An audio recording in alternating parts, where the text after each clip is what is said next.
السلام علیکم ورحمۃ اللہ وبرکاتہ۔ حضرت مولانا سید عطا اللہ شاہ بخاری رحمۃ اللہ علیہ ہندوستان میں رامپور جیل میں تھے۔ جیل میں اناج دیا گیا کہ ان کا آٹا پسواؤ۔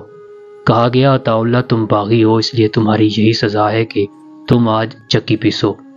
عطا اللہ شاہ بخاری رحمۃ اللہ علیہ فرماتے ہیں کہ مجھے مزہ آیا، میں نے رومال اتار کر رکھ دیا، وضو کر کے بسم اللہ پڑھ کر میں نے چکی بھی پیسنی شروع کر دی اور ساتھ میں سورہ یاسین کی تلاوت بھی شروع کر دی۔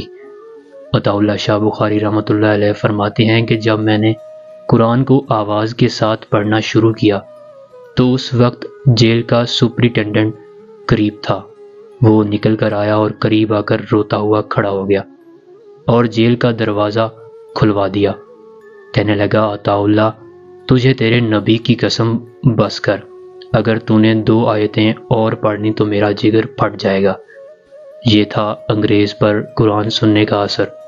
اللہ حضرت مولانا سید عطا اللہ شاہ بخاری کی قبر کو نور سے منور کرے، آمین۔